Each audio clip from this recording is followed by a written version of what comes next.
dom bhean seo I measc slua úntaach.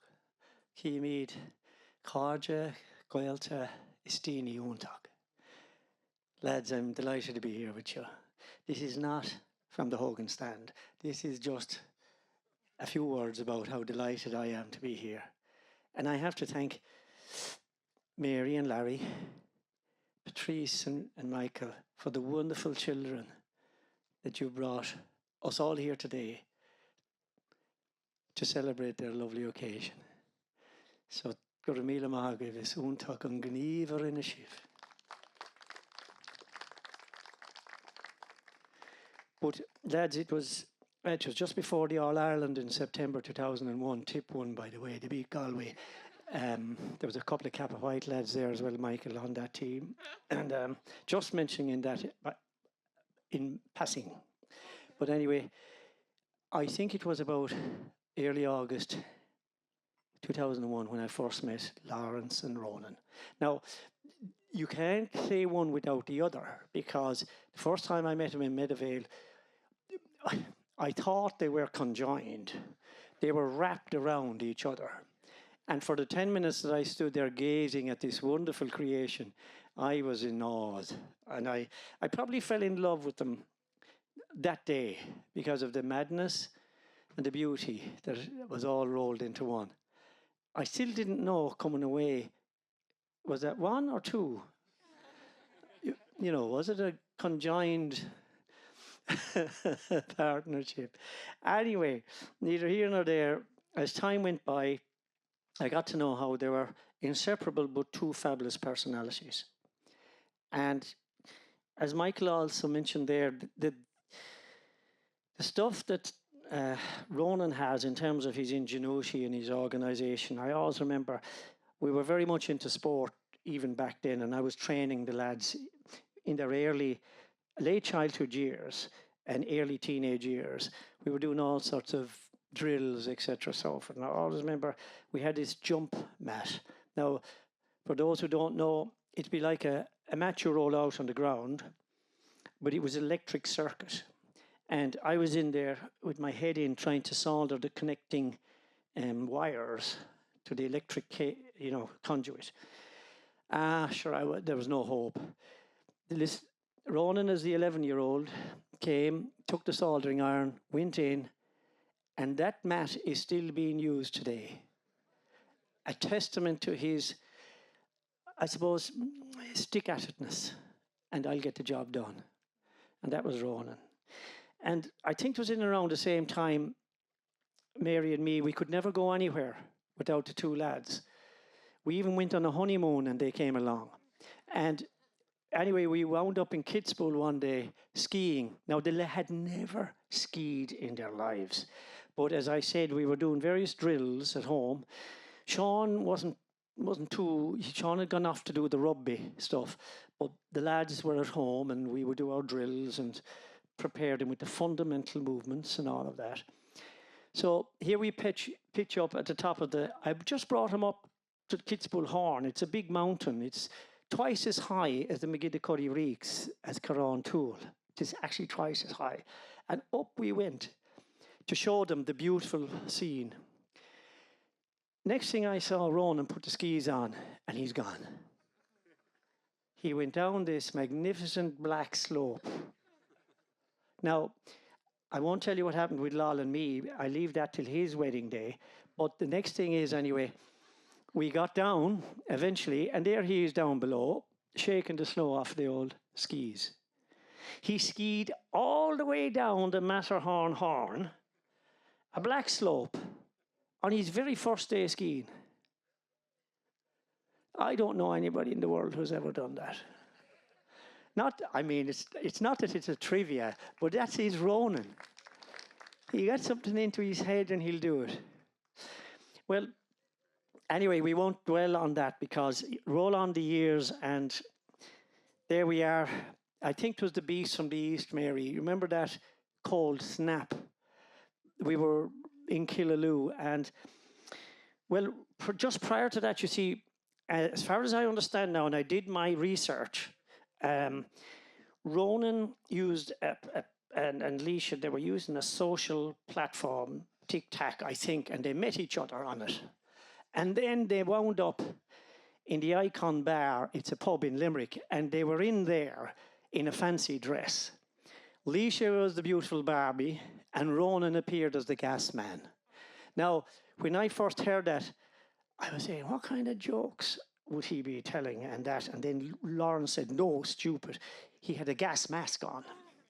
And well, that was probably when Leisha, he took the mask off, she probably breathed a sigh of relief, because Ronan is a fine, handsome young man. And there we are anyway, lads. That's how they met. And roll on a couple of years, well, not just a couple, I'd say, the Beast from the East appeared, which is a cold snap. Now, the older folk among us would remember that. And we were locked in where we were living, and there was loads of snow. Well, there was 5 of us in the house. There was Mary and me and Ronnie and Leisha and Seamus. And we got on like a house on fire. We had a lovely, lovely time together. And we got to know Leisha real well. And in fairness to Leisha, she got to know my OCD very, very well and understood it. And to this very day, she's my #1 supporter for my OCD. And thank you, Leisha. And I always remember the day that yourself and Breed, at Christmas, they brought me the same present, unknown to each other. Mopping shoes, so that I could skate around the house, cleaning as I went. And just as Michael said, that's exactly what Leisha does. She knows exactly what you need when you need it. Well, anyway, that period as well, as Mary used to, I think Mary said the last day when we were in Bishopstown, Kinsale, isn't it? That the 2 lads went out and they built a beautiful snowman. And that snowman lasted for weeks after they left. But they then kind of went off. They got a notion to go to Australia. And God bless us back then. Now, and I don't mind sharing this with you now, lads, at all. I wasn't well, you know. Mind and body wasn't well. Mind probably not well at all at any time, but the body was fairly shook. And I thought I'd never see them. So I always remember I wanted to do something special before they'd go. And you see, and again, it's only, Nick, you're the only one here that you and me will probably remember, Andy Williams. Nobody else probably will. Andy Williams said, oh, lads, you do, yes, sorry. Yes, I don't know, I thought I was second to Nick in age here, but anyway, be that as it may, Andy Williams said, met Andy. Can you come out and sing? Can you come out and sing a song? Come on. The story, tell us the story of Andy. Come on. And I'll sing.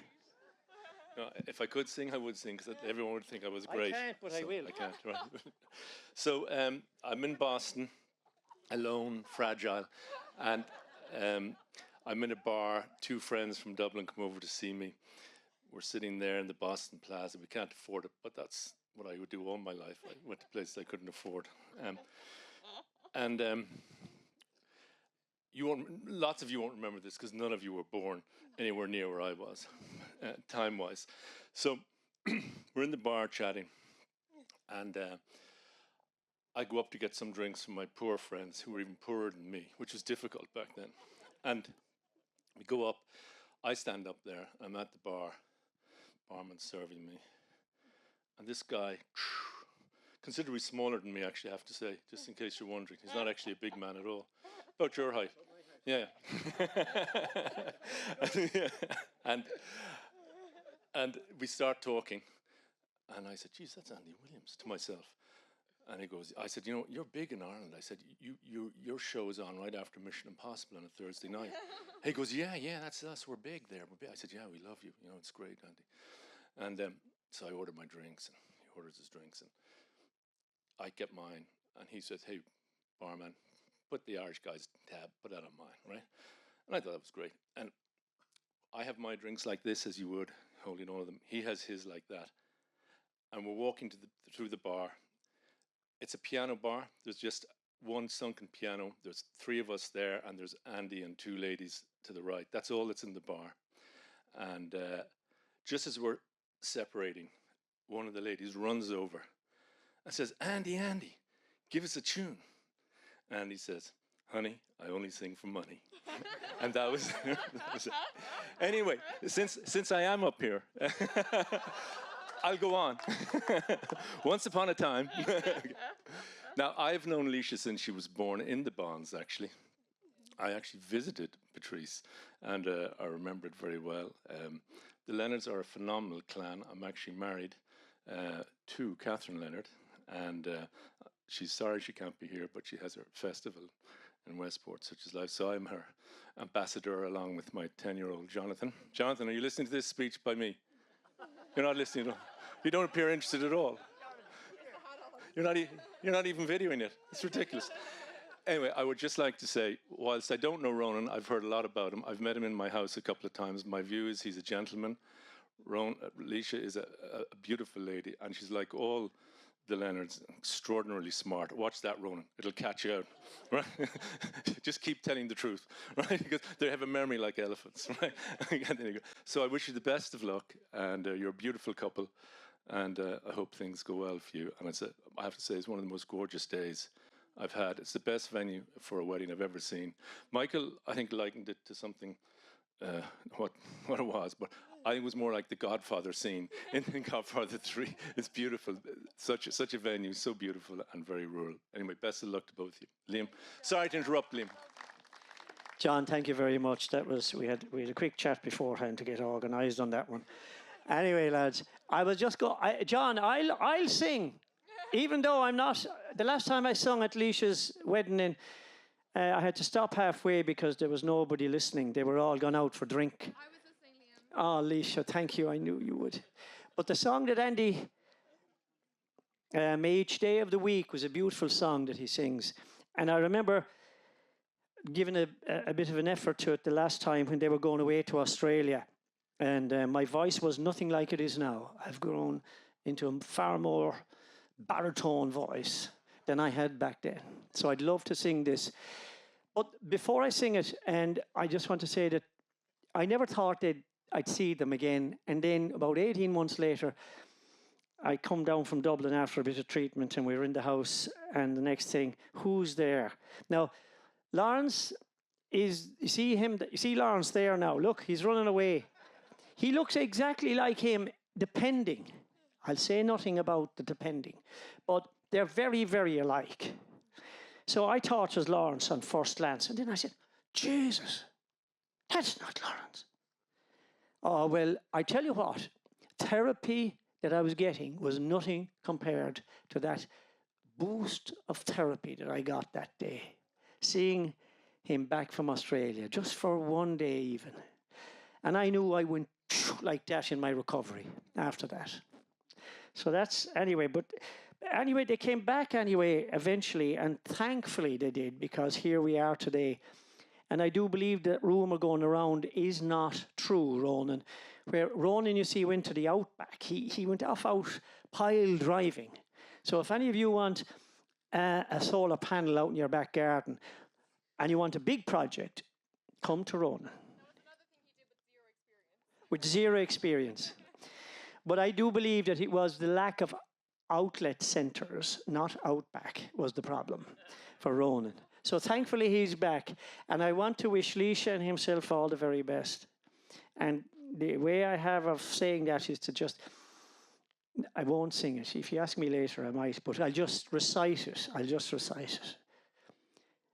May each day of the week be a good day. May the Lord always watch over you. And may all of your hopes become wishes. And may all those wishes come true. Shine Moravis Marta. Gurmila Mahagwave. Thank you, Liam. We love you. That was beautiful. No, that was a short version.